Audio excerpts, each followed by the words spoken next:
Gather around. It's time for the show to begin. Ladies and gentlemen, this is... Hey everyone, my name is Jason. Hi friends, it's Desiree Josen.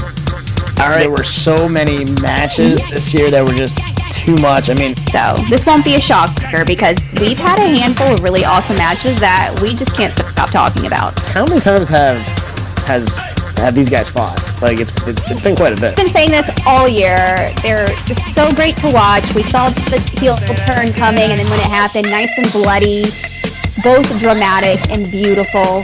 You are now entering the ring with Shoots and Ladders podcast. Here are your hosts, Desiree and Jason. Shoots and Ladders Crown Jewel predictions. What's going on, everyone? My name is Jason.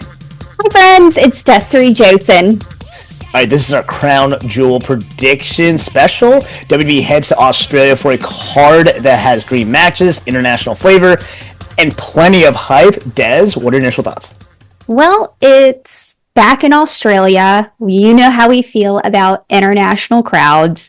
They are absolutely wild, so it's going to be electric. And yeah, this match card is pretty decent, so we'll see how it goes. All right, we're going to start off with a banger. Rhea Ripley, the hometown favorite in Io Sky versus Kabuki Warriors. This is a monster way to open. Rhea is obviously going to be in front of her home crowd. This one guarantees an electric atmosphere. Add in Io and the Kabuki Warriors. This is like a dream tag match. Does Rhea get her hometown win, or the Kabuki Warriors play spoiler in front of the Aussie crowd? What do we think? Hello, we are in Australia. It would make no sense at all for Rhea not to not win. So, yeah, Rhea and Io, 100%. I love these two together. I love them so much. So I could imagine them tagging together is going to be insane, along with the Kabuki War. It's just going to be high-flying, very gritty, so good. It's going to be a really good match. We've been seeing, a build-up for the past few weeks, so I'm going to give this an A match. Yeah, it's going to be the best way to open. The crowd's going to absolutely go berserk when they see her. We know how much of a fan you are. I love Rhea as well. So, yeah, this will be an A. And, yeah, give Rhea the pin, too. Oh, yeah. All right, now we're going to go legend versus legend. AJ versus John Cena. These are two legends with history. Cena's redemption arc. AJ's need to stay relevant. This one hits the nostalgia button hard in Australia. The fans will be loud for both. Does Cena get the feel-good win on this stage, or does AJ prove he's still the guy? You know what? I don't hate this. Usually I'm like, it's, whatever, like a filler. I definitely see John Cena winning, knowing he's only got like 2 more matches left, really. So, but I think this is going to be great for AJ too. The crowd loves him just as much. And also, too, he's going to be retiring, I think, next year. So this is a good send-off for both of them. Like you said, it's very nostalgic. It's going to be good. They have really great chemistry together. Will it be a 5-star match? No. But I think it's going to be a good watch. So I'm going to give it like a B+.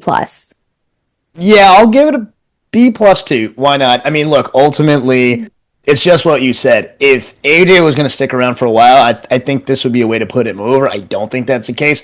I think Cena's going to win. The crowd's going to be happy. I think at the end they're going to have some type of embrace and have the crowd on their feet. So it'll be fun.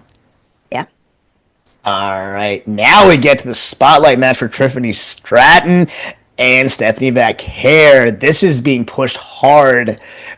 Does the WWE strap the rocket to Tiffany, or does Stephanie shock everyone in Australia? I've been going back and forth. Same here. But I just have a feeling it's going to be Stephanie. Reason being, Tiffany has had a hell of a year, and she's done really well. But I see her turning a little heel, so everyone's cheering on Stephanie. Granted, she is still new to the main roster, but she's hot, and I don't see why they would not have Stephanie win. So I'm going with that. I think it's going to be really good. It's a good build-up. Both girls are really great in the ring, so it'll be a good one. I'll give it a B. Yeah, I'm actually giving this an A minus. And here's the thing: Stephanie Vaquer is one of the best technical women wrestlers on the roster. I think they've given so many wins to Tiffany. This would be a way to put Stephanie Vaquer over. And the cool thing about these title versus title matches is the title doesn't change hands, so it's okay to have Tiffy lose this one because she still keeps her title. So I think this would be a way to kind of really elevate Vaquer. Yeah, it's like battle of the best. 100%. All right. Now it's the big one to close the show. Cody versus Seth Rollins. This story goes back years with Hell in a Cell, Mania, and their trilogy. Now they headline Australia with Cody riding high and Seth drawing his way back. Dads, is this Cody's night again, or does Rollins finally get his redemption? As much as the crowd will be rooting for Cody, I feel like because he won last year, Seth is going to win this year. And nothing wrong with that. Seth has really been a big hit, even negatively, with his reign. And I even if he cheats his way into winning or whatever, I just see Seth winning overall. It's going to be pretty good. There's going to be some twists. The Bronze, Paul, who knows? Brock I don't know. Someone may come out. I definitely see Seth winning this, and I'm going to give it like an A minus. Yeah, A minus is correct. That's where I'm going with this. I am very shocked you didn't mention someone. I think this is the perfect time to flip Randy.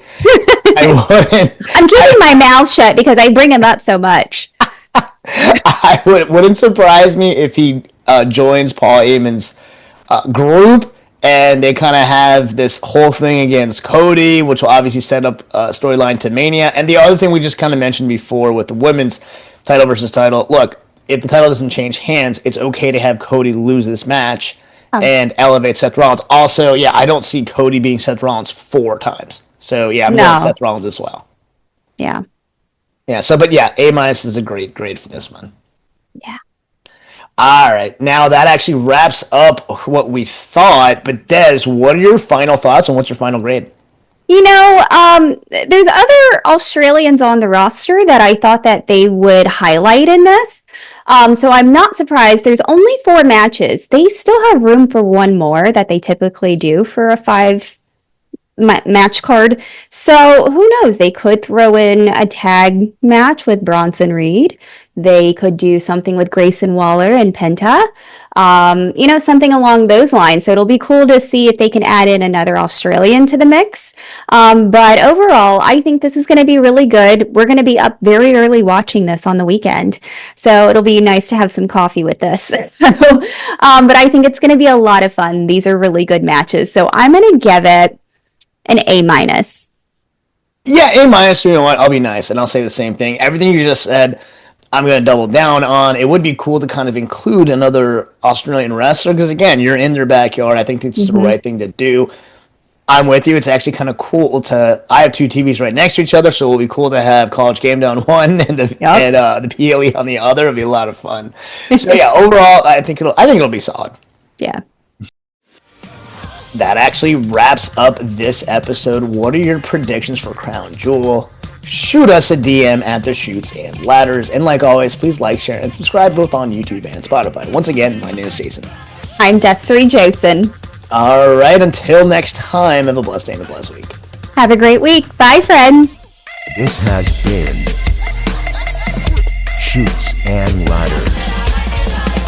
Follow us for more content.